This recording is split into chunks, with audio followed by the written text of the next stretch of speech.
পূজা ভাটের ঠোঁটে ঠোঁট রেখে চুমু বাবা হয়ে মেয়েকে দিয়েছিলেন বিয়ে করার প্রস্তাব। কিন্তু কেন এমন করেছিলেন মহেশ ভাট?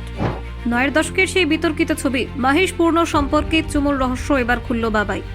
পূর্ণবয়স্ক হওয়ার আগে বলিপাড়ায় আলোড়ন। মহেশ ভাট খোলসা করলেন পূজা আমার মতো, চুমুর পেছনের গভীর মানে কি? নস্টালজিয়ার সুরে বলিপাড়ায় বিতর্ক। পূজা ভাট এবং মহেশ ভাটের আবেগময় সম্পর্ক ঠিক কিসের ইঙ্গিত দেয়? চুমুর ঘটনায় তোলপাড় কাণ্ড।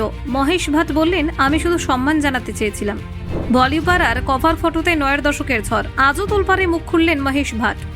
দেখুন, ৯ দশকের বলিপাড়ায় একটি ছবি শুধু আলোচনার কেন্দ্রবিন্দু হয়ে দাঁড়িয়েছিল। একটি বিনোদনমূলক ম্যাগাজিনের কভার ফটোতে দেখা গিয়েছিল পূজা ভাটকে, যার সঙ্গে মহেশ ভাটকে দেখা যায়। তখনই তোলপাড় শুরু হয়। নিন্দুকরা প্রশ্ন তুলেছিলেন, একজন বাবা কি তার মেয়ের সঙ্গে এমন কিছু করতে পারেন? ছবি প্রকাশের পর থেকে বলিপাড়া জুড়ে আলোচনা এবং সমালোচনা শুরু হয়। মহেশ ভাট এবং পূজা ভাট দুজনেই তখন এই বিতর্কে চুপচাপ ছিলেন, কেউই মুখ খুলতে চাইতেন না। তবু সময়ের সাথে সাথে এই বিষয়টি ধীরে ধীরে ভেসে গিয়েছিল। কিন্তু বহু বছর পরে মহেশ ভাট নিজে মুখ খুলেছেন এই ঘটনার ব্যাখ্যা দিতে।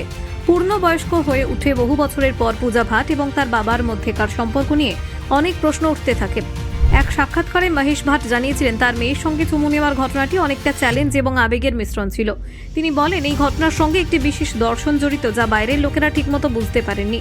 মহেশ ভাট বলেন, যে সময় এই চুমু নেওয়া হয়েছিল সেটা দাবানলের মতো। বাইরে থেকে মানুষ শুধু আগুন দেখেছিল, কিন্তু আমি চন্দনের গন্ধটা অনুভব করেছিলাম। এই মন্তব্য থেকে বোঝা যায় তার মতে ঘটনার আসল মানে প্রকাশ্যে বোঝানো কঠিন ছিল। তিনি আরো বলেন, পূজা তার চিন্তাভাবনা এবং মনের গভীরতার জন্য অনেকটাই তার মতো।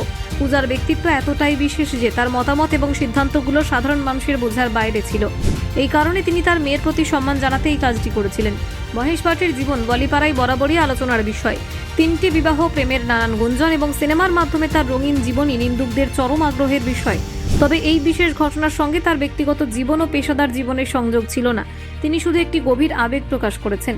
পূজা ভাটও বলিপাড়ায় একসময় ঠোঁটকাটা এবং বোল্ড নায়িকা হিসেবে পরিচিত ছিলেন। তার পর্দার বাইরে তার সাহসী অবতার বিভিন্ন ম্যাগাজিন এবং পোস্টারে ফুটে উঠেছে। এই ঘটনায় সেই সাহসী দিকটি প্রকাশ পেয়েছিল, কিন্তু পিতার সঙ্গে তার সম্পর্কের গভীরতাও বোঝা যাচ্ছিল।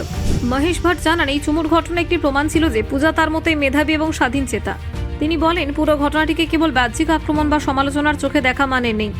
এটি আমার এবং পূজার মধ্যেকার বোঝাপড়া এবং সম্মান প্রকাশ। তিনি আরও উল্লেখ করেন, পূজা যদি তার মেয়ে না হতো তাহলে তিনি তাকে জীবনসঙ্গী হিসেবে বিবেচনা করতেন।